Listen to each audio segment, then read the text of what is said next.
प्रणाम।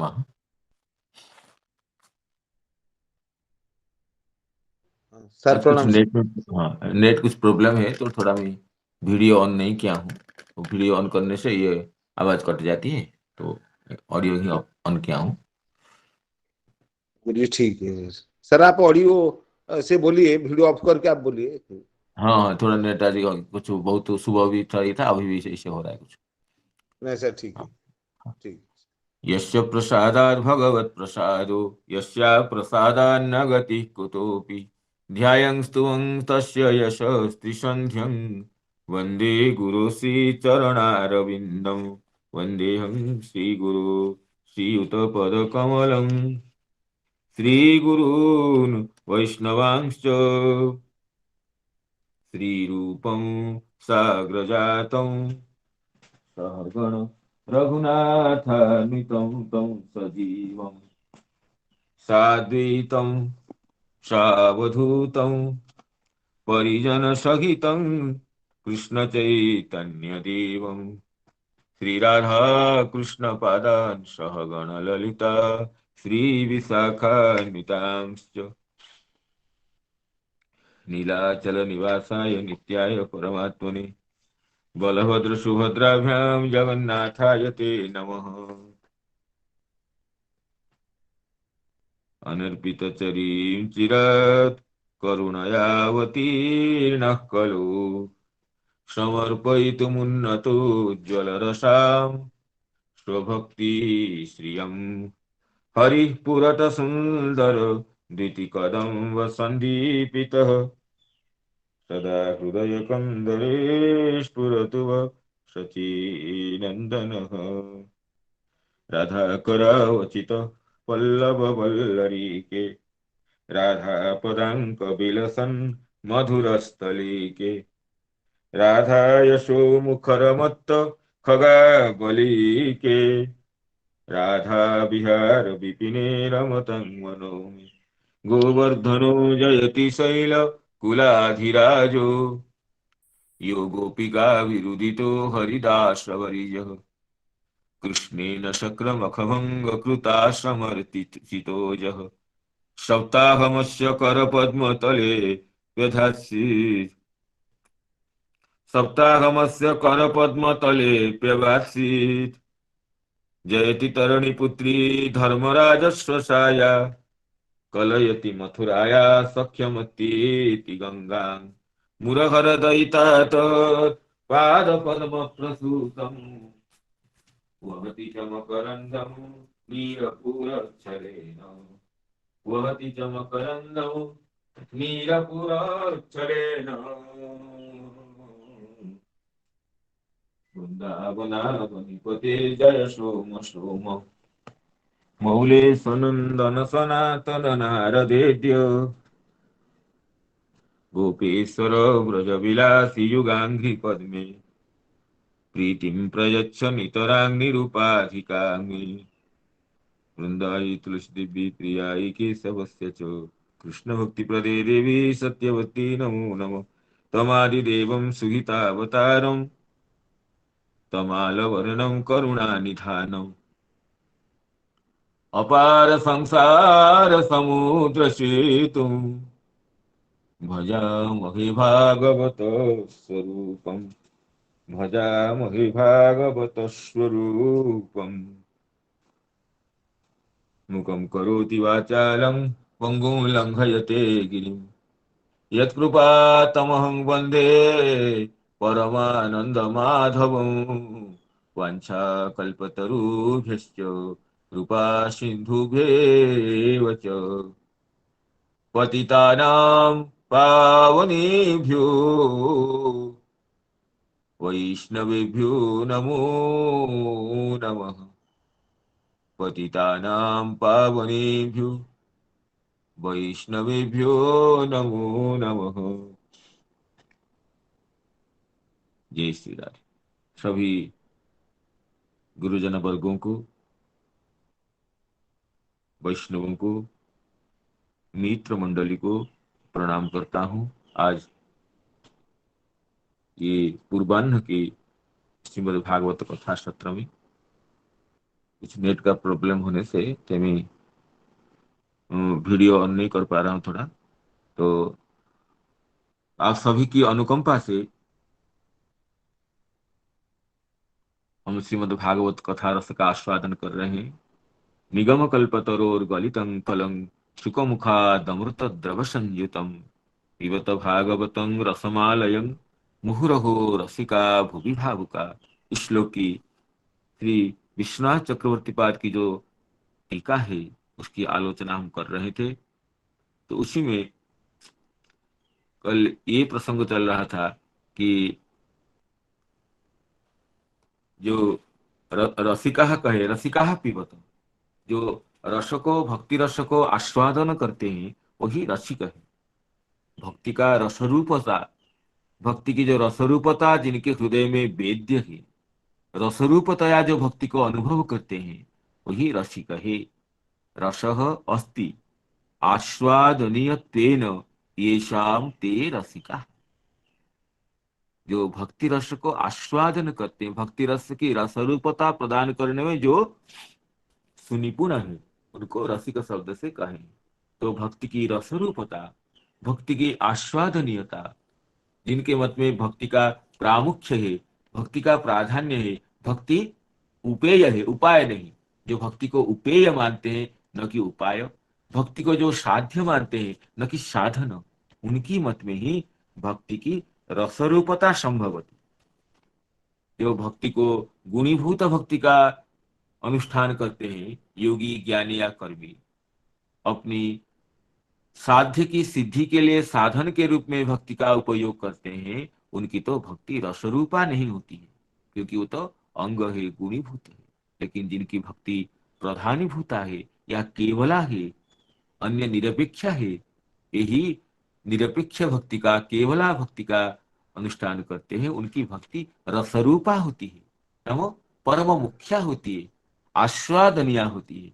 तो इन्हीं को ही कहे कि रसिका नाम भक्ति रसास्वादन पटव, भक्ति रसास्वादन निपुण। तो हे रसिका रसज्ञा इति, अतः श्री चक्रवर्तीपाद कहते हैं जो रस के आस्वादन की जो शैली है, जो परंपरा है कि हृदय में रहने वाली जो रति है, जो स्थायी भाव है, जो वासना है, वही विभाव अनुभाव व्यभिचारी भावों के संयोग से वो रस स्वरूप को प्राप्त करता है। जैसे लोक में भी है, ऐसे लोक में भी जिसकी जो जो वासना है, स्थायी भाव जिसके रस की जो है, ये श्रृंगार की रति है, वीर रस का उत्साह है, या इत्यादि जो जो जिस रस की जो वासना है स्थायी रूप में हृदय में रहती है, वह आस्वादनीय होता है विभाव अनुभाव व्यभिचारी भावों के संयोग से। इसी तरह भक्ति विषय को जो वासना, परिपूर्ण वासना जो रूपायते भाव, ये रति के रूप में, भाव के रूप में, वही वासना रति या भाव वो जब आस्वादित होता है तो वो रस रूप में परिणत होता है। इसलिए जो जात रति भक्त है, ये भक्ति में, भक्ति के परिभाषा में रति शब्द एक पारिभाषिक है। भक्ति अनर्थ निवृत्ति के बाद जब निष्ठा की प्राप्ति होती है, निष्ठा जो रुचि में परिणत होती है, रुचि जो आसक्ति में रूपांतरित होती है, आसक्ति का ही जो गाढ़ अवस्था है, सांद्र अवस्था है, घनीभूत स्वरूप है, वही भाव है। वही भाव वो विभाव अनुभाव सात्विक भाव संचारी भावों के ये सन्निकर्ष में जब आस्वादित तो होता है, उसी को उसी की रसरूपता होती है, वो आस्वादनीय होती है, यही बताए। अतः जो परम भक्त है इन्हीं का इसमें अधिकार है, यही चर्चा हुई थी। और भावुका, तो भावुका रसिका, भावुका रसिक कहने के बाद फिर श्री कृष्ण द्वैपायन वेद व्यास जी भावुक शब्द का प्रयोग करते हैं। पिबत भागवतम रसमालयम मुहुरहो रसिका भूवि भावुका। इस भावुक शब्द की व्याख्या में श्री श्रीधर गोस्वामी जी यही चर्चा किए थे। रस विशेष भावन चतुरा, रस विशेष भावन चतुरा, ये शब्द देते। रस विशेष की भावना में, अनुभव अनुभव करने में जो चतुर है, रस विशेष के आस्वादन में जो निपुण है, वही भावुक है, ये बताए थे। जबकि श्री विश्वनाथ चक्रवर्ती पाद ये कहते हैं, इसका वो और दो नवीन अर्थ करते हैं। एक भावुक का अर्थ करते हैं कि हे भावुका ततएव जूयमेव कुशलिनः अन्ये अमंगला एवेति भाव। एक भावुक शब्द की परिभाषा है, मंगल शब्द के पर्यायवाची भावुक शब्द है। जो मंगल शब्द है, मंगल शब्द का पर्याय है भावुक। अमर कोश में मंगल शब्द के पर्याय के रूप में भावुक शब्द का परिगणन है। भावुकम भविकम शुभम इत्यादि, सुश्रेयसं शिवम भद्रम इत्यादि में जो भावुक शब्द है वो मंगल पर्यायवाची है। स्वश्रेयसम शिवम भद्रम कल्याणम क्षेमं मंगलम भावुकम भविकम शुभम, ये कल्याण के पर्यायवाची शब्द अमर कोश में परिगणित है। भावुकम नाम मंगलम, जो मंगल है। तो यहाँ पर जब भावुक शब्द का जो मंगल रूप अर्थ, उसी को ग्रहण करके भी श्री चक्रवर्ती पाद व्याख्यान करते हैं कि भावुका नाम यूयमेव कुशलिनः अन्ये तु अमंगला इति भाव। आप लोग ही कुशली हैं, और जो अर्थात जो भक्ति रस का आस्वादन करते हैं वही कुशली हैं, वही मंगलवान है। क्योंकि परम मंगलमय जो भक्ति रस है, उसी का जो आस्वादन में जो निपुण है, वही भावुक है, नाम वही मंगल स्वरूप है, मंगल सन्निकृष्ट है। और बाकी तो मंगल, बाकी में तो मंगल है ही नहीं। जब भागवत में द्वादश स्कंद में कहते हैं तदेव रम्यम रुचिरम नवम नवम तदेव सस्वन मनसो महोत्सवम तदेव शोकार्णव शोषण नृणाम यदुत्तम श्लोक यशोनु गीयते। उत्तम श्लोक भगवान की यश, भगवान की कीर्ति, भगवान का यश जिस वाणी में परिकीर्तित होती है, वही वाणी मंगलमयी होती है, वही वाणी सारभूत होती है, वही वाणी सारस स्वरूपा होती है, रसिक परमहंसों के आस्वादनिया वही वाणी होती है। ये कहते हुए श्री चक्रवर्तीपाद जो भावुक शब्द का अर्थ किए हैं मंगल, भावुका मंगल, भावुक अर्थ है मंगल, भावुकम नाम मंगलम। तो मंगल शब्द इसे जब द्रव्यवाची हो जाता है, मंगल शब्द नपुंसक है, लेकिन अमरकोश में ये वर्णन है कि मंगल शब्द जब किसी द्रव्य को या किसी व्यक्ति विशेष को समझाता है तो वो तीनों लिंग में उसका प्रयोग हो जाता है। जैसे कल्याण शब्द वो तो मंगलवाची है, लेकिन जब ये किसी नारी को कहते हैं कल्याणी कहते हैं, अर्थात मंगलमयी। और पुल्लिंग में कल्याण होगा, नपुंसक लिंग में कल्याण होगा। तो मंगल शब्द, कल्याण शब्द, सुस्वेंग शब्द, शिव शब्द, भावुक शब्द, भविक शब्द, जो भी मंगल के पर्यायवाची शब्द हैं, वे मंगल के अर्थ में नपुंसक लिंग में उसका प्रयोग करते हैं अमरकोश में। लेकिन जब ये किसी द्रव्य विशेष को समझाते हैं तो कहते हैं अमरकोश में ये सब ये कहा गया, अथ त्रिशु द्रव्ये पापम पुण्यम सुखादि। पाप पुण्य सुखादि, सुखादि कहने से सुख से लेकर सुख, सुखम स्वश्रेयसम शिवम भद्रम कल्याणम मंगलम शुभम भावुकम भविकम भव्यम कुशलम क्षेम मस्त्रियाम, ये मंगल पर्यायवाची 12 शब्द भी गृहीत होते हैं। अमरकोश क्या कहते हैं, अथ त्रिशु द्रव्ये, त्रिशु द्रव्ये पापम पुण्यम सुखादि। पाप पुण्य सुखादि ये जो द्रव्यवाची होते हैं, अथ त्रिशु तीनों लिंगों में प्रयोग होता है। तो इसलिए यहाँ पर नपुंसक लिंग का जो ये भावुक शब्द, मंगलवाची जो भावुक शब्द, उसी का भी पुंगलिंग में प्रयोग है भावुका, अर्थात कुशलिन, अथवा भावुकं नाम मंगलम अस्ति जस्य सह भावुक। इस तरह भी व्युत्पत्ति की जा सकती है। ये जो अष्टादि भी अस्य अच प्रत्यय करने पर भावुकम नाम मंगलम अस्ति ये शाम ते भावुका नाम कुशलिनः मंगलमयः कल्याण विशिष्टः। तो इस तरह श्री चक्रवर्तीपाद कहते हैं कि भावुका नाम यूयमेव कुशलिनः, जो संसार के जो असार रस को परिहार करके भक्ति रस महोदधि में उन्मज्जन निमज्जन जो निपुण है वही मंगलमय है। भक्ति रस की आस्वादनीयता जिनके पास है वही मंगलमय है, वही कुशली है। क्योंकि भक्ति रस तो सच्चिदानंदमय है। सच्चिदानंदमय ही मंगल हो सकता है। संसार में भले भला है क्या क्या मंगलमय हो सकता है संसार में? संसार में भगवत संबंध होने से संसार मंगलमय हो जाता है। भगवान के नाम संस्मरण से संसार मंगलमय हो जाता है। लाभस्तेषाम जयस्तेषाम कुतस्तेषाम पराजय येषाम इंदीवरश्यामो हृदयस्थो जनार्दन।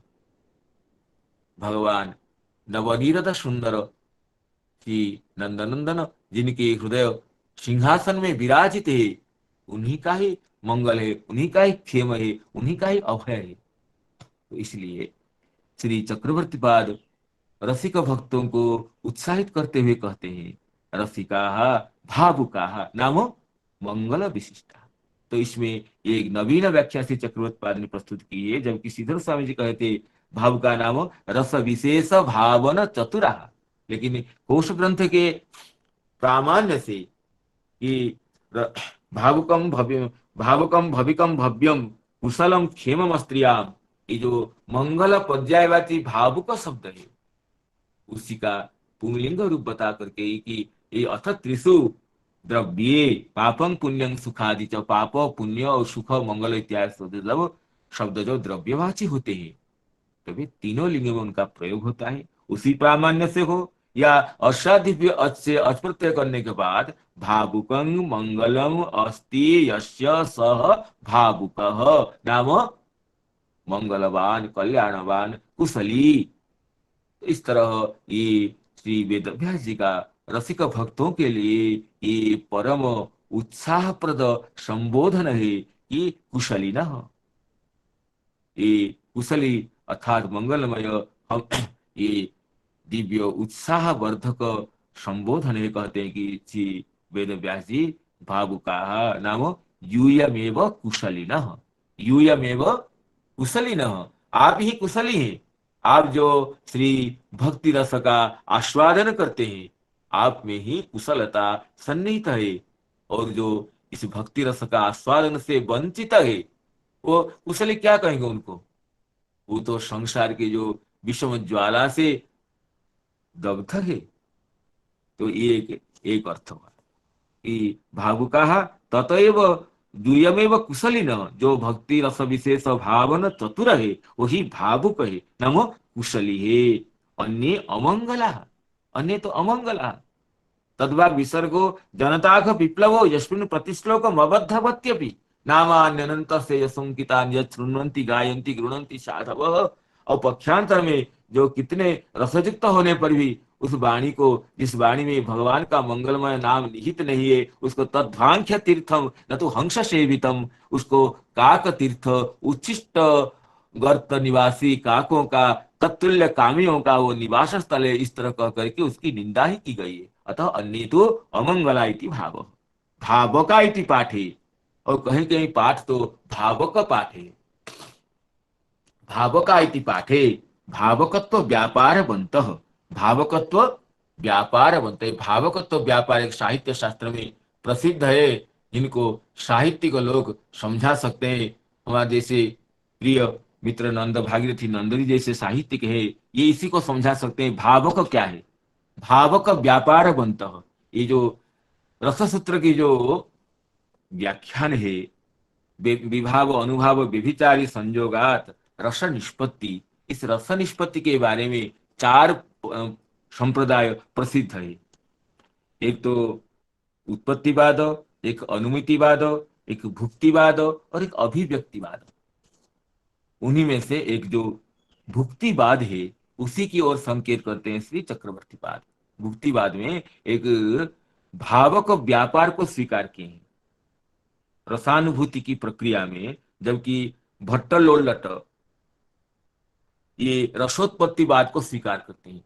जो भरत रस सूत्र में जो विभाव अनुभाव व्यभिचारी संयोगात रस निष्पत्ति, इसकी जो प्रक्रिया बताई गई। निष्पत्ति शब्द के ये परंपरा में निष्पत्ति का अर्थ उत्पत्ति स्वीकार करते हैं। विभाव, अनुभाव और रसादि में उत्पाद्य उत्पादक भाव संबंध का स्वीकार करते हुए ये कहते हैं रस उत्पन्न होता है, जो ये उत्पत्तिवाद है। इसकी विशेष चर्चा नहीं कर रहे हैं, तो ये केवल ये बता रहे हैं कि अभी केवल स्मरण देने देने के लिए कह रहे हैं। ये तो साहित्यिकों का गंभीर विषय, जो रस वाक्यं रसात्मकं काव्यम, रस ही जिन काव्य की जीवातभूत है, रस की चर्चा में जो काव्य शास्त्र की संपूर्ण परंपरा निहित है, तो उसी में द्वितीय मत है शंकुक का अनुमितिवाद। वो रस को अनुमेय बताते हैं, रस अनुमेय है। विभाव, अनुभाव, व्यभिचारी भावों के संयोग से रस अनुमित होता है। जो अनुकार्य रामादि रूप ग्रहण से रसानुभूति को अनुमान करते हुए रसिक सहृदय वृंद स्व वासना से रस की अनुभूति करते हैं। इसमें अनुमति प्रमाण से, अनुमान से रस को आस्वादन होने से रस को अनुमेय बताते हैं। ये अनुमितिवाद है शंकुक का। और आगे भट्टनायक का भुक्तिवाद है। ये रस निष्पत्ति, निष्पत्ति शब्द का अर्थ भुक्ति कहते हैं, अर्थात रस का भोग करना। भोज्य भोजक भाव संबंध को स्वीकार करते हैं विभाव और रसादि में। इसमें रसानुभूति प्रक्रिया में तीन अवस्था स्वीकार करते हैं, एक अभिधा रूपी अवस्था, एक भावकत्व रूपी अवस्था, एक भोजकत्व रूपी अवस्था। तो अभिधा से जब शब्द का अर्थ का बोध हो जाता है, काव्य में, चाहे दृश्य काव्य में हो चाहे श्रव्य काव्य में हो, अभिधा के द्वारा शब्दार्थ का बोध हो जाने के बाद ये जो भावकत्व व्यापार से ये साधारणीकरण प्रक्रिया होती है। एक साधारणीकरण प्रक्रिया ये साहित्य शास्त्र में प्रसिद्ध है। जब कोई, मान लीजिए कोई अभिनय में देखता है कि हनुमान जी समुद्र का लंघन कर रहे हैं, तो उसको देख करके जो सहृदय उसको अभिनय को देख रहा है, उसमें वो विभाव, अनुभाव और इनकी ये अलौकिक शक्ति से वो रस, जो विभावाद का साधारणीकरण होता है, अर्थात हनुमान जी में जो वीर रस है, वो वीर रस वो साधारणीकृत होकर सभी रसिक हृदय में वो निर्विशेष रूप से अनुभूत होता है। इसको कहते हैं साधारणीकरण। ये एक भावकत्व, इसको भावकत्व व्यापार, जो इसमें श्री चक्रवर्ती पाद भावक शब्द का पाठ स्वीकार करके पक्षांतर में जिसको बताते हैं कि साधारणीकरण व्यापार, अर्थात हनुमान जी में वीर रस है, लेकिन जब हम उसका अनुभव करते हैं, जब संदर्शन करते हैं, तो हमें ऐसे लगता है कि जो मानो हनुमान जी का वीर रस सभी दर्शकों में आ जाता है। वो उसी वीर रस के अनुभव का उत्साह स्थायी, जिसका रस ये स्थायी भाव है, उस वीर रस का अनुभव सभी सहृदय, सभी दर्शक अनुभव करते हैं। नहीं तो हनुमान जी का लंका लंघन किए थे तो उन्हीं को वीर रस का अनुभव चाहे हो, लेकिन वो जो सहृदय हृदय को, वो जो वीर रस का जो अनुभव होता है, वीर रस के अनुभव से जो सहृदय हृदय विगलित होता है, हनुमान जी के अतुलित बलधामा, हनुमान जी के समुद्र लंघन विषय को पराक्रम का, चाहे दृश्य काव्य से दर्शन करके हो, चाहे श्रव्य काव्य से स्मरण करके हो, ये जो होता है ये रस के ये कहते हैं साधारणकरणी प्रक्रिया है। तो इसमें मानते हैं कि साहित्य दर्पण में व्यापारोस्ति विभावादे नामना साधारणी कृति तत्प्रभावेण यस्यासन पाथोधि प्लवनादय प्रमाता तदभेदेन स्वात्मान प्रतिपद्यते। जो प्रमाता है, जो अनुभवी है, वो जो पाथोधिप्लवन हनुमान प्रभृति के प्रमाता तदभेदेन स्वात्मान प्रतिपद्यते। ये जो रस को जो अनुभव करने वाला जो प्रमाता है, जो ज्ञाता है, जो अनुभवी है, ये दृश्यमान पाथोधिक प्लवन समुद्र संतरणादि प्रक्रिया को अपने में अभेद रूप से अनुभव करता है। जितने भी सहृदय है वो रसोपलब्धि प्रक्रिया में अपने में उससे तादात्म्य होकर में जो हनुमान आदि के जो समुद्र संतरण की प्रक्रिया है उसको तदभेदेन प्रतीयन्ते वो प्रमाता रह। तो ये इसको कहते हैं साधारणीकरण प्रक्रिया है। इसी से ही साहित्यिक लोग वो रस की उपलब्धि मानते हैं सहृदय हृदय में। तो इसलिए जो स्थायी भाव जो सहृदय हृदय में रहता है, वो जो विभाव अनुभाव व्यभिचारी भाव संयोग से जो ये रसतामिति इत्यादि स्थायी भाव सचेत शाम जो वचन है, ये जो स्थायी भाव रस रूपता को प्राप्त होता है कब ना, जब ये भावक व्यापार के द्वारा जब साधारणीकरण होता है विभावादि के व्यापारों का। वो ये भावक एक पारिभाषिक शब्द है जो कि ये विभावादि को साधारणीकरण होता है, जिससे ये प्रमाता तदभेदेन स्वात्मानं प्रतिपद्यते। व्यापारोस्ति विभावादेर नामना साधारणीकृति यत्र भावेण यस्यास् तत्प्रभावेण यस्यासन पाथोधि प्लवनादय। समुद्र संतरण आदि जो हनुमान जी की जो असाधारण कार्य है वो वीर रस का हो, और किसी रस का भी जो अनुभव करते हैं जो सहृदय, तो उसमें वो अपने को उसी में तदभेदेन अभेदतया जो दृश्यमान तत्त नायक आदि से अपने को अभिन्न सोचते हुए वो तत्रस का आस्वादन करते हैं। जो अपने को तादात्म्यापन्न करना, अपने को सहृदय व्यक्ति को दृश्यमान नायक आदि से अभेद रूप में जो प्रतीति होती है वो भावकत्व व्यापार एक है। ये इसलिए भावकत्व व्यापार ही रसोपलब्धि प्रक्रिया में ये सहायक है, ये मुख्य व्यापार है। इसलिए भावक का अर्थ की है भावकत्व व्यापार बंत। जब पाठ जब होगा पिबत रसमोह भूवि भावका, कहीं कहीं जो भावक पाठ है तो उसी का अर्थ है कि ये जिस प्रक्रिया को भट्टनायक भुक्तिवाद के रूप में स्वीकार की है, जिनमें भावकत्व व्यापार स्वीकृत है, वो विभावादि का उसी का संकेत है। और चौथा था अभिनव गुप्त जी का जो अभिव्यक्तिवाद, जो रस को अभिव्यक्त मानते हैं, वासना या रति या स्थायी भाव विभाव अनुभाव व्यभिचारी संयोग से वह अभिव्यक्त होता है। इसलिए ये जो चतुर्थ अभिव्यक्तिवाद है, इस तरह तृतीय था दो ये भट्टनायक का भुक्तिवाद, रस का आस्वादन करते हैं, भुक्ति रस की उपभुक्ति होती है। जो भी हो, तो ये भावक शब्द है, भावक शब्द का संकेत करते हुए श्री चक्रवर्ती पाद कहते हैं अगर इसमें कहीं किसी पाठ में भावक है पाठ है तो कहते हैं कि तथा ही भावका इति पाठे भावकत्व व्यापारवन्तः तथा ही भावकत्व व्यापारेण भाव्यमानः स्थायी भुज्यते इति भट्टनायक मतम। इस मत को भी हम लोगों के लिए स्पष्ट कर दे। भावकत्व व्यापारेण भाव्यमान माने साधारण क्रियमाण, भावकत्व व्यापार से नायक आदि में जो वासना है या जो विभाव अनुभाव व्यभिचारी भाव है वो अपने में सहृदय तादात्म्यापन्न होकर के अपने को तदभेदेन प्रतीत करता है सहृदय, उसी से वो रस का आस्वादन करता है। नहीं तो नायक में रहा जो रस वो अभिनेता में तो नहीं है, लेकिन सहृदय हृदय में कैसे आएगा ना। तो सहृदय अभिनय आदि को दर्शन करके नायकस्थ जो रति है, नायकस्थ जो विभाव है अनुभाव है व्यभिचारी भाव है, उससे अभेद रूप से अपने को समझने लगता है। यही रस विभाव आदि की अचिंत्य शक्ति है जिसका नाम है भावकत्व व्यापार।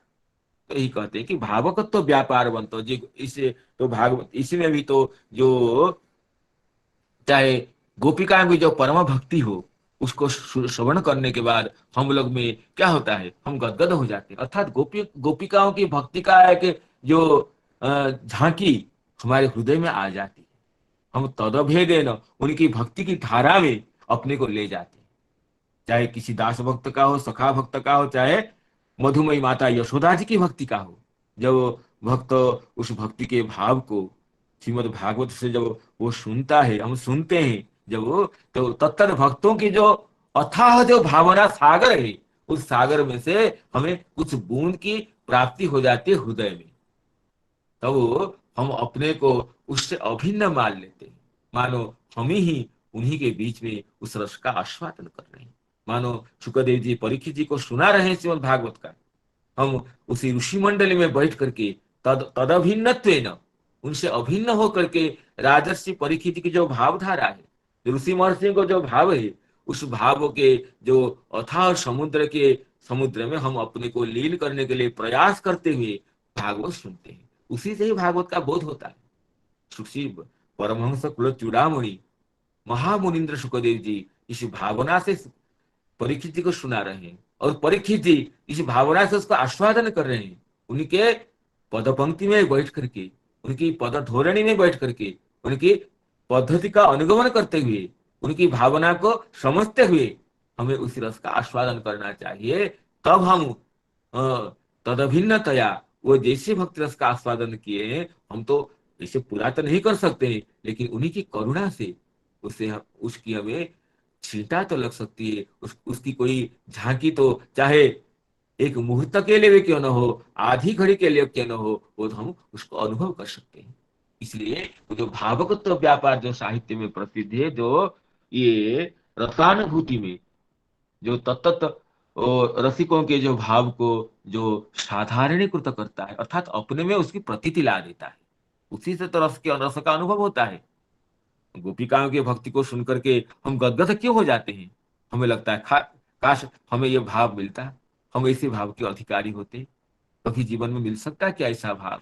इस भाव की एक छाया भी कभी आ सकती है क्या? कभी इस भाव की एक बूंद हम पा सकते हैं क्या? अर्थात हम उन्हीं के चरणों में चले जाते हैं। रसिक भक्तों के जो अनिर्वचनीय भाव संपत्ति को श्रीमद् भागवत से सुखदेव की मुखारविंद से सुनते सुनते हम उसी भक्तों की चरण कमलों की सन्निधि में पहुंच जाते हैं। जैसे हम उसी भक्तों की जो हृदय में अनुभूयमान जो रसास्वाद है, उसके बिंदु मात्र हमारे हृदय को स्पर्श कर सके। इसलिए ये कहते हैं भाव का पाठ करने से ये जो रसानुभूति की प्रक्रिया में जो भावकत्व व्यापार है, वो उन्हीं को और संकेत करते हैं भावकत्व व्यापार बंत। अर्थात रसानुभूति की प्रक्रिया में जो रसिक भक्त है, उस जो रस का आस्वादन कर रहे हैं, उन्हीं के संस्पर्श से जो अपने को तद वृत्तितया तदभेदेन प्रतीत करते हैं, वह भावक है। इसलिए चाहे हे रसिक वृंद, आप भावुक होकर, माने रस विशेष भावना चतुर होकर के, या कुशली होकर के, मंगलमय होकर के, या भावक व्यापारवान होकर के इस निगम कल्पतरु का गलित परिपक्व फल रसरूप फल भागवत का आस्वादन कीजिए। ये श्री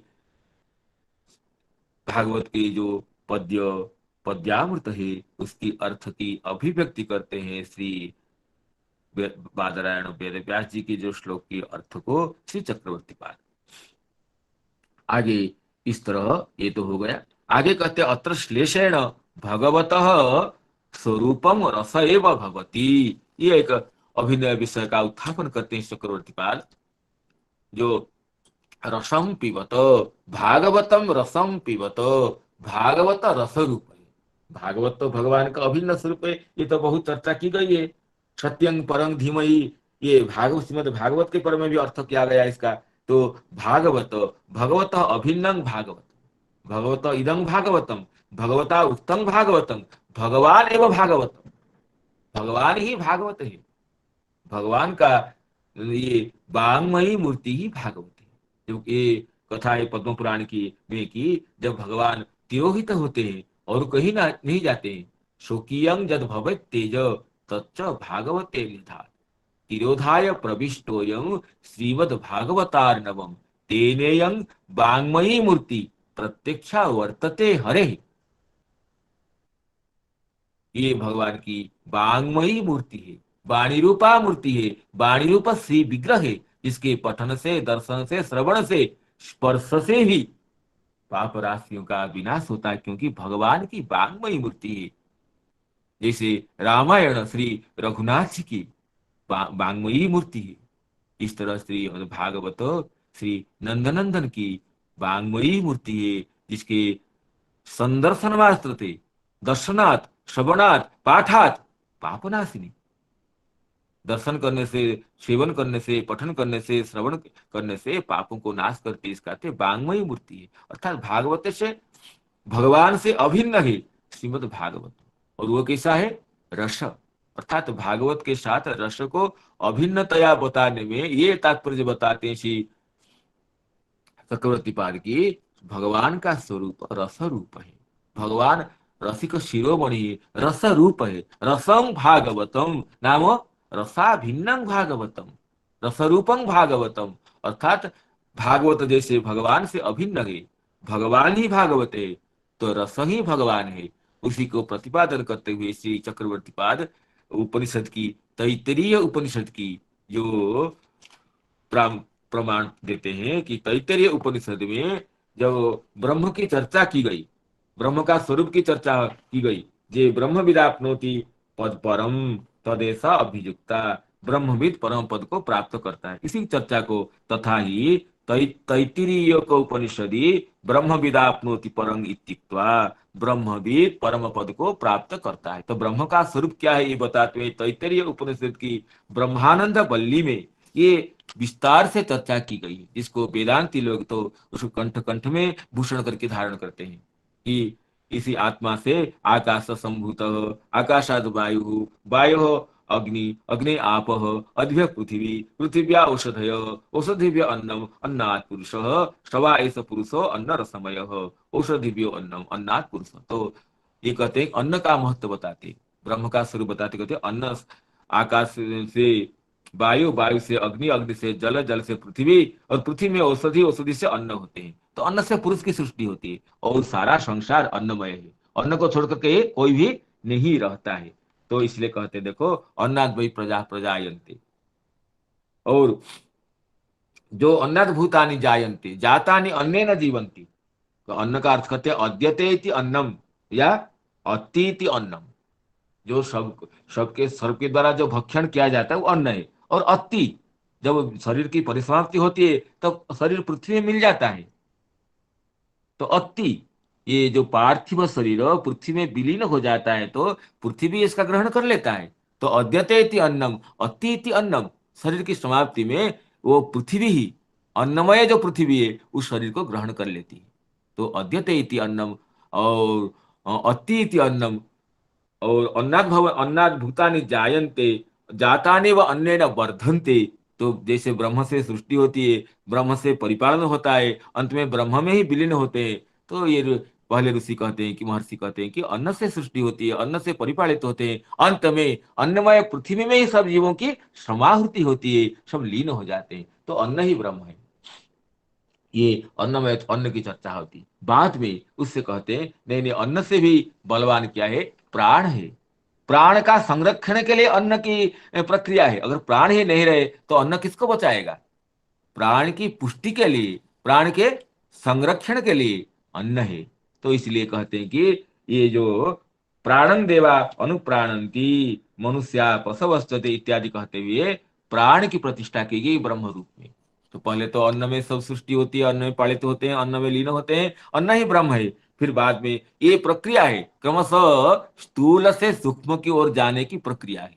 पहले स्थूल रूप जो अन्न उसको ब्रह्म कहते हैं, फिर कहते नहीं नहीं अन्न क्या ब्रह्म है, अन्न तो नष्ट हो जाता है। अन्न तो प्राण के संधारण के लिए, प्राण को पुष्ट करने के लिए, प्राण शक्ति को परिबृंहित करने के लिए अन्न साधन है। तो प्राण ही ब्रह्म है।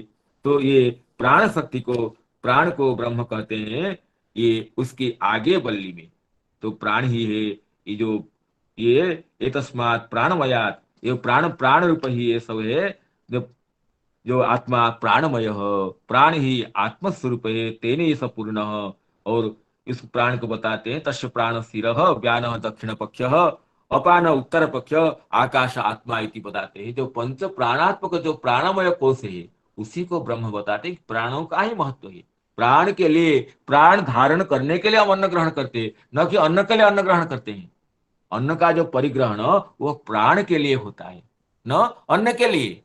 इसलिए अन्न तो, ये अन्न से भी प्राण उत्कृष्ट है, तो प्राण को ब्रह्म बताते हैं। और बाद में कहते हैं नहीं नहीं, प्राण से भी और सूक्ष्म है। क्या है ना, मन है।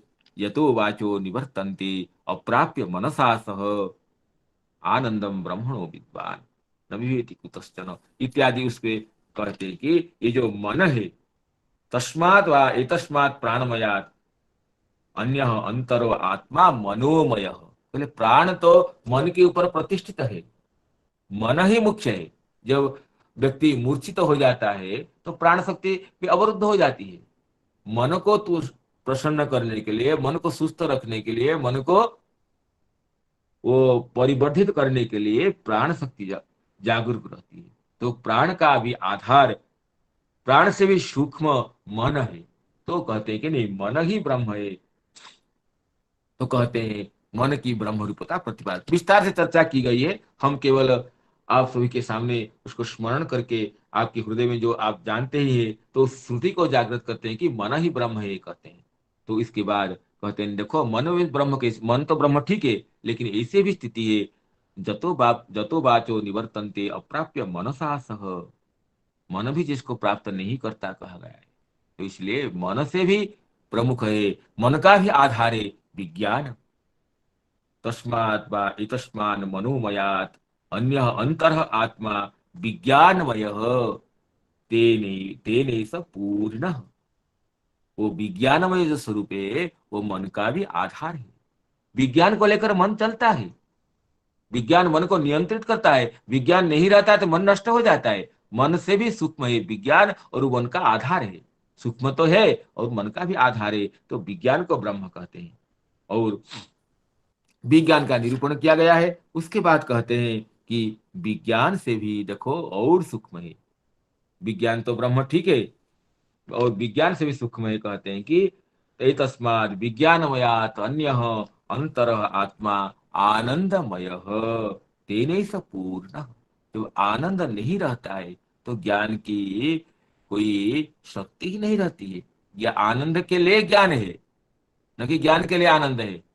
व्यक्ति आनंद को प्राप्त करके उनके ज्ञान को सार्थक मानता है। अगर आनंद ही नहीं हो तो ज्ञान तो वो निरर्थक हो जाता है। जो आनंद है, जो पूर्णता है, जो प्रसाद है, वही ज्ञान का आधार है। ये कहते हुए आनंदमय को ब्रह्म कहे, आनंद ही ब्रह्म है। तो ये अन्नमय, प्राणमय, मनोमय, विज्ञानमय, आनंदमय, इस तरह से चक्रवर्ती पाद कर रहे हैं। जो तैत्तिरीय उपनिषद की जो ब्रह्मानंद वल्ली है उसकी चर्चा को प्रकाशित की है। तो आनंद तक आ जाते हैं। आनंद का इसे बताते हैं, आनंद का स्वरूप भी सब बताए कि जो आनंद का क्या है ना, प्रियमेव शिरः, प्रिय प्रिय उसका प्रियता उसकी सिर है। मोदः दक्षिण पक्ष, प्रमोद उत्तर पक्ष, आनंद आत्मा, आनंद उसका मध्य स्वरूप, उसके प्रियता उसके श्रेय है, चीरक है। और मोद उसका दक्षिण पक्ष है, प्रमोद उसका उत्तर पक्ष है। अर्थात एक पक्षी के रूप में, दिव्य पक्षी के रूप में उसकी आकृति प्रदान करते हुए, उसको चिंता करते हुए, आनंद रूप पक्षी का प्रियता सिर है, और मोद दक्षिण पक्ष है, प्रमोद उत्तर पक्ष है, और मध्यवर्ती स्वरूप हृदय तो आनंद है। और ब्रह्म पुच्छम प्रतिष्ठा, उस पक्षी का पूंछ, वो पूंछ क्या है ना, ब्रह्म है। वो प्रतिष्ठा भी है, और ब्रह्म, ब्रह्म पुच्छम प्रतिष्ठा, ब्रह्म पुच्छ भी है और आधार भी है। किसका? कि आनंद का। इस सभी जगह इस तरह बताया गया है कि सब जगह उसके पुच्छ को पक्षी के रूप में, चाहे मनोमय हो, चाहे प्राणमय हो, चाहे अन्नमय हो, सभी जगह उसकी पक्षी के रूप में परिकल्पना करके ब्रह्म पुच्छम प्रतिष्ठा ये कहा गया। तो ब्रह्म पुच्छ प्रतिष्ठा का अर्थ ये हो जाता है कि अन्नमय का आधार ये प्राणमय है, प्राणमय का आधार मनोमय है, मनोमय का आधार विज्ञानमय है, विज्ञानमय का आधार आनंदमय है। यहां तक चर्चा की गई। लेकिन आनंदमय की चर्चा जो अंतिम है बताया गया, लेकिन वहां यहां पर भी उपनिषद ब्रह्मानंद वल्ली की समाप्ति नहीं होती है। आगे ब्रह्मानंद वल्ली में भी उस आनंद से आगे भी चर्चा की गई है, उसके बाद चर्चा की गई है। वहां पर कहा गया है कि ये चर्चा आती है कि असद्वा इदमग्र आसीत् ततो वै सदजायत तदात्मानं स्वयमकृत तस्मात् तत् सुकृतम उच्यते इति। इसे बताकर कहते हैं जद वै तत् सुकृतम रसो वै स। कहते हैं आनंद से भी क्या है ना, ब्रह्म। और आगे उसमें है कि वो सुकृत स्वरूप है। अर्थात सुकृत का अर्थ है कि वो उसकी कोई कर्ता नहीं है, वो अपने आप की करता है, अपना कर्ता वो खुद है। इसलिए उसको तत् तस्मात् तत् सुकृतम उच्यते, नाम शोभन रूप विशिष्टम उच्यते, अर्थात स्वस्य रूपस्य निर्माता स स्वयमेव वर्तते। उस सुकृत को कहते हैं जद वै तत् सुकृतम रसो वै सह। वो जो सुकृत है वो रस रूप है। और आगे कहते हैं रसम हे वायं लब्ध्वा आनंदी भवती। वो रस को प्राप्त करके आनंदी होता है। कोई एवा एव अन्यात कह प्राण्यात यदेश आकाश आनंदो न स्यात्। अगर ये जो आकाश रूप व्यापक आनंद न होता ब्रह्म का, तो कौन श्वास प्रश्वास लेता, कौन जीवन धारण करता। अर्थात जो आकाश रूप में जो आनंदमय ब्रह्म तत्व जो परिव्यापक है, वही सभी को ये जीवन धारण करने की क्षमता को प्रदान करता है। इसलिए ये जो ब्रह्मानंद वल्ली की जो सप्तम अनुवाक में ये इसकी चर्चा हुई। तो रसो तद वै जद वै तत्सुकृतम रसो वै सह रसंग हे वायंग लब्ध्वा नंदी भवती। तो इसमें जो हम साधारणतः ये समझ जाते हैं कि आनंद और रस का अभिन्न स्वरूप है, जो आनंद वही रस है। लेकिन चक्रवर्तीपाद कहते हैं जो ब्रह्मानंद बलि की जो प्रक्रिया है, पर पर उत्कृष्ट उत्कृष्ट का विवेचन है। पहले अन्नमय को ब्रह्म कह दिए, द्वितीय बल्ली में उससे उत्कृष्ट प्राणमय को ब्रह्म कहे, तृतीय में उससे उत्कृष्ट मनोमय मनो को ब्रह्म कहे, चतुर्थ में उससे भी उत्कृष्ट जो विज्ञान की ब्रह्म रूपता कही गई, और पंचम में उससे भी उत्कृष्ट आनंद को ब्रह्म रूपता कही गई। और आगे उसी के आगे जो जज्बे तत्सुकृतम रसो वै सह ये की चर्चा है। तो इसका अर्थ है कि इसमें भी उससे, क्योंकि उत्तरोत्तर आधिक्य प्रतिपादन की जो शैली है, उस शैली को अक्षुण्ण रखते हुए हमें इसकी अर्थ का अनुध्यान करना चाहिए। तो इससे पता लगता है कि जो आनंदमय जो ब्रह्म रूप है, उससे भी रसरूप ब्रह्म का आधिक्य है। वही रसरूप ब्रह्म में ही आनंद रूप ब्रह्म का पर्यवसान है। जैसे प्राण का पर्यवसान, अन्न का पर्यवसान प्राण में है, प्राण का पर्यवसान मन में है, न मनोमय कोष में है, और मनोमय कोष का पर्यवसान किस में है, वो विज्ञानमय कोष में है। और विज्ञानमय कोष का पर्यवसान तदाधार रूप आनंदमय कोष में है। उसी का पर्यवसान चक्रवर्ती पाद कहते हैं, जो कि क्रमिक उत्तरोत्तर समुन्नत वर्णन प्रक्रिया है। तो इस हमें समझना चाहिए आनंद रूप जो ब्रह्म है, उसी का पर्यवसान रसरूप ब्रह्म में है।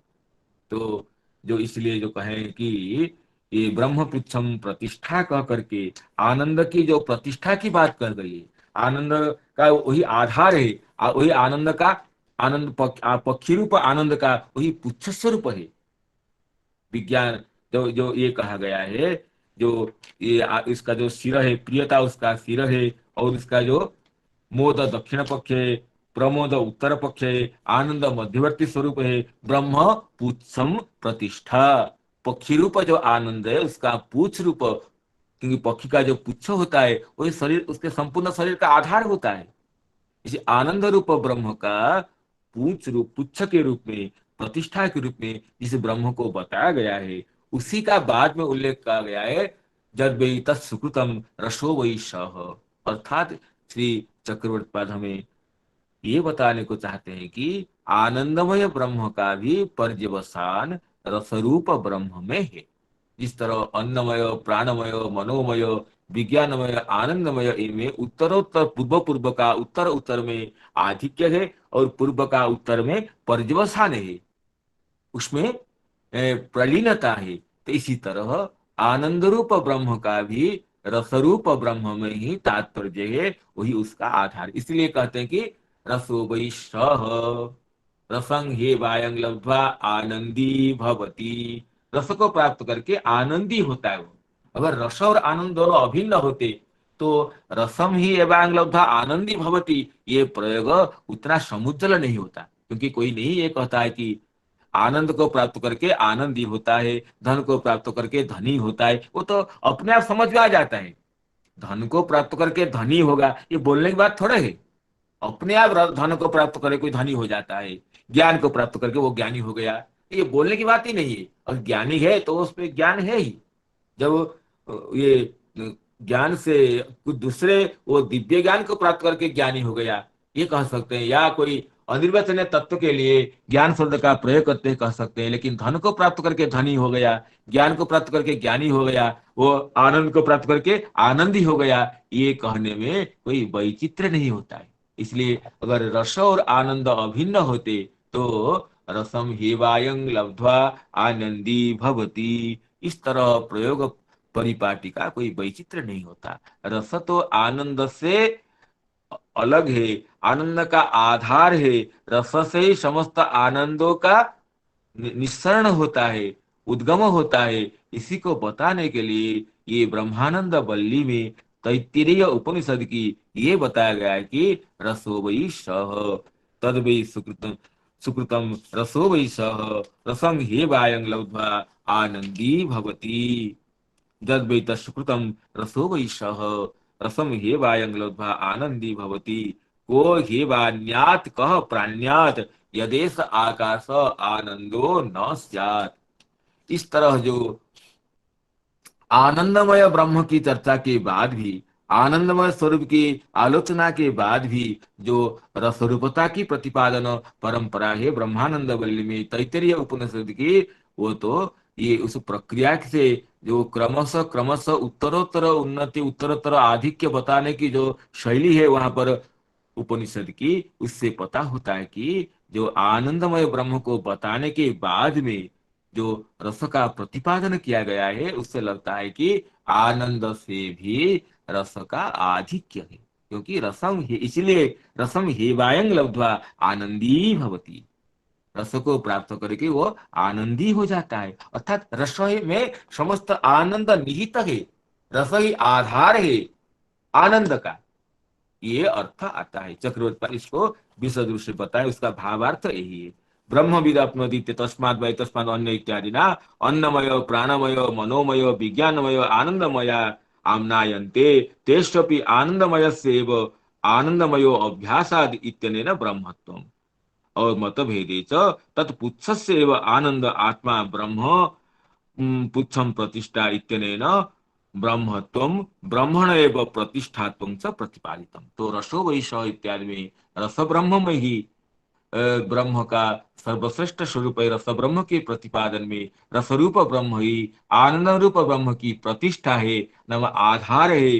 कि ये तात्पर्य को श्री चक्रवर्ती पाद ब्रह्मानंद वल्ली की तैत्तिरीय उपनिषद की जो ये व्याख्यान परंपरा है उसी को स्पष्ट करते ये आगे कहते हैं कि तदनंतरं च रसो वैश्रः रसं हेवायं लब्ध्वा नंदी भवति नंदी भवति इति श्रूयते। तत्र श्रुतौ च स इत्यनेन प्रक्रांत आनंदमयो वा तत्पुच्छं ब्रह्म वा न परामृश्यते। पृथक पृथक उत्तरोत्तरार्थ प्रकर्ष प्रतिपादिकासु अन्नमयादि श्रुतिषु अन्ते तस्या पाठात प्रक्रम भंगापत्ति। कहते हैं जो आनंदमय श्रुति में आनंद को जो ब्रह्म कहा गया है, रसो वेश में जब अगर आनंद को ही रस रूप से कहा जाता तो ये जो जो प्रक्रम भंगापत्ति है, जो यहाँ पर जो प्रक्रम था, कौन सा प्रक्रम?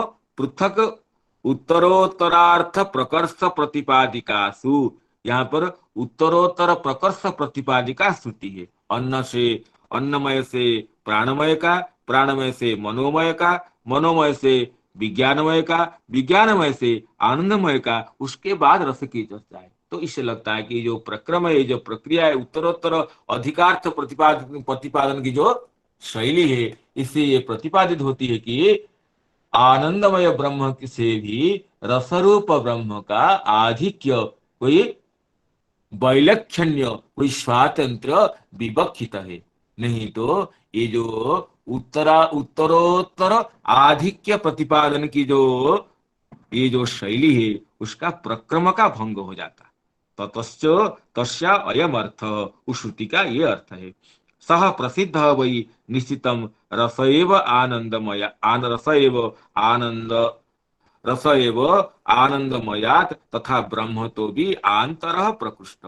जो जिसको आनंद रूप ब्रह्म कहते हैं, उससे भी रस का रस प्रकृष्ट, रसएव आनंदमयात तथा ब्रह्म तो भी आंतर प्रकृष्ट।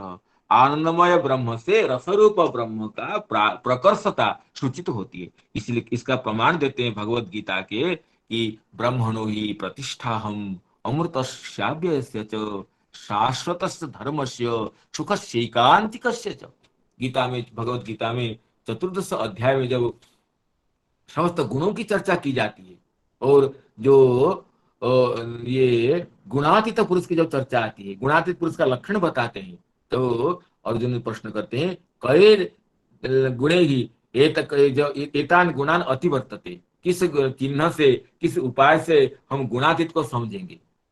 गुणातीत पुरुष का लक्षण क्या होता है, क्या उपाय होता है कि गुणों को अतिक्रम करने का, गुणों को अतिक्रम करने की क्या परंपरा होती है। कई लिंगी स्त्रीन गुणान एतान अतीतो भवति प्रभु किमाचार कथम चैतान स्त्रीन गुणान अतिवर्तते।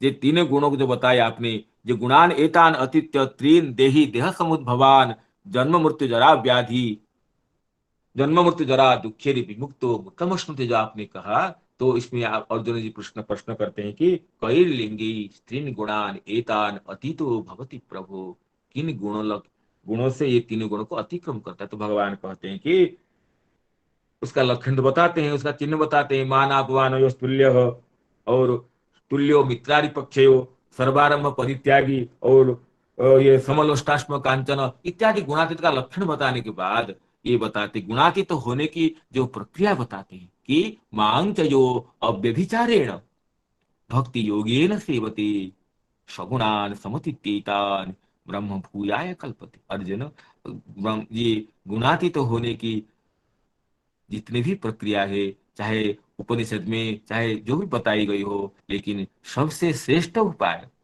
अकुटिल मार्ग यही है, ये रुजुरूप पंथा यही है, जिसमें कोई गिरने की संभावना नहीं है, जिसमें फल प्राप्ति निश्चित है। ये कि मांग च जो अव्यभिचारेण भक्ति योगेन सेवते सगुणान समति तेतान ब्रह्म भूयाय कल्पते। जो अव्यभिचारी भक्ति से, केवला भक्ति से, ये निरपेक्षा भक्ति से मेरी सेवा करता है, वह तीनों गुणों को अतिक्रम करके ब्रह्म रूपता को प्राप्त होता है। तो इससे शंका आती है कि भगवान की सेवा करने से, सगुण सच्चिदानंद नराकुति परब्रह्म श्याम सुंदर की सेवा करने से तीनों गुणों को कैसे अतिक्रम करेगा व्यक्ति। इस प्रश्न की समाधान, प्रश्न के समाधान के रूप में आगे श्लोक में भगवान बताते हैं ब्रह्मणो ही प्रतिष्ठा हम, क्योंकि अर्जुन ब्रह्म की मैं प्रतिष्ठा हूं। अमृत च शाश्वत धर्म से सुख से एकांतिक, केवल ब्रह्म का तो प्रतिष्ठा हो ही, और अमृत से अव्यय च, अमृत जो अव्यय तत्व है, जो शाश्वत धर्म है, ऐकांतिक सुख है, सबका आधार मैं ही हूं। तो ब्रह्म अपने को ब्रह्म का आधार बताते हैं। इसका अर्थ हो जाता है कि ब्रह्म का, ब्रह्म कुछ, ब्रह्म और भगवान ये आधार आधार आधेय भाव है, अर्थात ब्रह्म के भी आधार श्री कृष्ण है। नराकृति परब्रह्म श्याम सुंदर ब्रह्म की भी आधार इसको बता करके ये कहना चाहते हैं कि चक्रवर्तवाद इसकी पुष्टि में कि जो निर्गुण ब्रह्म है उसके आधार सगुण ब्रह्म है, क्योंकि निर्गुण ब्रह्म तो ज्योति स्वरूप है। ज्योति का आधार कोई स्वतंत्र विशिष्ट पदार्थ होता है, कोई व्यक्ति होती है कि जिससे ज्योति प्रकाशित होती है। तो ज्योतिरभ्यंतरे रूपम अतुलम श्याम सुंदरम कह करके जिसकी उपनिषद में चर्चा की गई है, वही श्याम सुंदर सगुण ब्रह्म के आधार है। इसलिए वो खुद कहते हैं ब्रह्मणो ही प्रतिष्ठाहं प्रतिष्ठते यस्याम सा प्रतिष्ठा। जिस आकृति में, जिस स्वरूप में, स्वरूप में दूसरे तत्व रहते हैं, वो तो आधारभूत तत्व को प्रतिष्ठा कहते हैं। ये इसलिए भगवान बताते हैं कि ब्रह्मणो ही प्रतिष्ठा हम। तो इसको सूचित करते चक्रवर्ती पाद कहते हैं कि आनंद रूप ब्रह्म की जैसे प्रतिष्ठा रसरूप ब्रह्म है। तो इससे तात्पर्य निकलता है श्रुति का कि ये निर्गुण ब्रह्म के प्रतिष्ठा रसरूप ब्रह्म श्री कृष्ण है। रसिक शेखर शिरोमणि समस्त रसों के आधारभूत, समस्त भक्ति रस के समाश्रय श्री कृष्ण रसरूप पर ब्रह्म है, जिनमें आनंद रूप ब्रह्म समाविष्ट है। ये कहते हुए भागवतम रसम पिबत कहने में भागवत श्री कृष्ण रस रसरूप है, अर्थात रस से परमात्मा अभिन्न है। इस तत्व की चर्चा की गई। तो इस तरह यहाँ तक आप सभी की अनुकंपा से ये गंभीर विषय की चर्चा करने की हमें सामान्य सी ये कुछ शक्ति मिली। जैसे इस तत्व का तो बिल्कुल अनुभव नहीं है, आप सभी रसिक श्रोतृ मंडली की अनुकंपा से हमारे प्रिय आचार्यों की, आचार्य पास श्री नरोत्तम प्रभु जी, आचार्य पास श्री जयकांत प्रभु जी, आप सभी की और समस्त रसिक श्रोताओं की अनुकंपा से, आशी राशि वर्षण से हमें सामान्यतम कुछ ये उत्साह और शक्ति की उपलब्धि होती है, जिस समय आप सभी के समक्ष कुछ भगवत गुणानुबंधन करने की मैं उत्साह को धारण करता हूँ। तो मैं अपनी टूटी फूटी वाणी से जो बताया, पुनः श्रीमद् भागवत के श्लोक का उच्चारण करते हुए अपनी त्रुटियों के लिए क्षमा याचना करते हुए अपनी वाणी को विराम देना चाहता हूँ। निगम कल्पतरो गलितं फलं शुकमुखादमृत द्रव संयुतं पिबत भागवतं रसमालयं मुहुरहो रसिका भुवि भावुका, मुहुरहो रसिका भुवि भावुका, मुहुरहो रसिका भुवि भावुका। प्रणाम सभी को। श्रीमद् प्रणाम भागवत प्रणाम महापुराण खंडवा। की जय जय प्रणाम। प्रणाम प्रणाम, नमस्ते नमस्ते, प्रणाम। नमो नमः। प्रणाम। सर्वेभ्यो प्रणाम।